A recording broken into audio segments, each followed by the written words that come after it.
Promesse biblique du jour. Bonjour à tous, bienvenue pour toute personne qui écouterait pour la première fois. Partageons ensemble la parole de Dieu et aujourd'hui vivre Pâques en esprit et en vérité. Exode chapitre 12 verset 14. Vous conserverez le souvenir de ce jour et vous le célébrerez par une fête en l'honneur de l'Éternel. Vous le célébrerez comme une loi perpétuelle pour vos descendants. Pâques est l'une des fêtes chrétiennes les plus importantes. C'est une grande fête de libération, d'une nouvelle alliance, donc de joie. Cette libération s'est faite grâce à l'action de Dieu, non par une guerre ou une révolte violente, mais par la mort de Jésus-Christ à la croix. Pâques est donc pour les chrétiens la commémoration de la mort et de la résurrection de Jésus-Christ. C'est un moment solennel pour commémorer ce que Jésus a fait pour l'homme, pour garder à l'esprit ce que l'homme est devenu à travers le sacrifice de Jésus et surtout pour se rappeler de ce que Dieu attend de ses enfants que nous sommes. Ce que Jésus-Christ a fait pour l'homme. Jean chapitre 1 verset 29. Le lendemain, il vit Jésus venant à lui et il dit « Voici l'agneau de Dieu qui ôte le péché du monde. » Dieu créa le paradis et il plaça l'homme, à qui il donna le commandement de manger de tous les arbres, sauf de l'arbre de la connaissance du bien et du mal. L'homme fut tenté par Satan et finit par désobéir. Dieu le chassa, mais par amour pour sa créature. L'Éternel décida de rétablir cette relation brisée en offrant en sacrifice un agneau sans défaut. L'Éternel décida de rétablir cette relation brisée en offrant en sacrifice un agneau sans défaut. Cette réparation était importante car malgré son si grand amour, Dieu ne pouvait se soustraire à sa propre justice. Il fallait donc qu'il y ait un sacrifice expiatoire. Jésus-Christ est l'agneau sans défaut que Dieu a choisi pour le sacrifice qui réconcilie l'homme avec son Créateur. La mort de Christ a accompli ce grand projet de Dieu qui vise à rétablir l'homme spirituellement et le ramener dans sa présence. Mieux encore, Jésus-Christ est mort et ressuscité le troisième jour.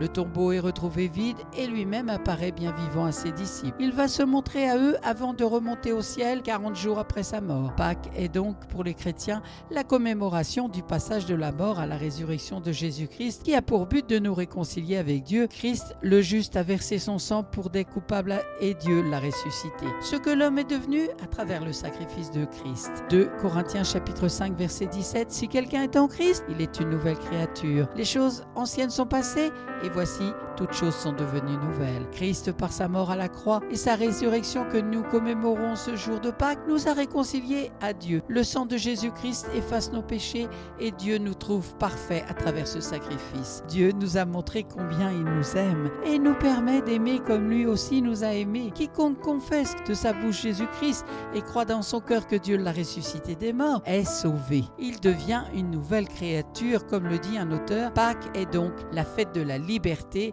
liberté par rapport à l'esclavage du péché. Pâques est aussi pour le chrétien sa propre fête, celle de sa renaissance, de sa nouvelle vie en Dieu grâce à Jésus. À travers ce sacrifice, nous avons intégré la grande famille de Dieu. Nous sommes devenus ses enfants, coopérant avec le Père Céleste. Jésus-Christ nous a introduits dans un nouveau règne. Nous ne sommes plus esclaves du péché, mais nous coopérons avec Dieu. En Christ, Dieu nous fait don du Saint-Esprit, nous rendant capables de mener une vie de sainteté qui lui plaît, nous rendant capables d'opérer dans le spirituel pour la gloire de son nom. En Christ, nous devenons de vrais adorateurs du Dieu vivant. Voilà tout le sens de notre vie à travers ce sacrifice de Christ que nous commémorons en ce jour de Pâques. Mais qu'est-ce que Dieu attend de nous? 1 Pierre chapitre 2 verset 9. Vous, au contraire, vous êtes une race élue, un sacerdoce royal, une nation sainte, un peuple acquis, afin que vous annonciez les vertus de celui qui vous a appelé des ténèbres à son admirable lumière. Pâques est aussi un moment pour se rappeler de ce que Dieu attend de nous. Comprenons que Dieu n'impose rien à personne, mais logiquement,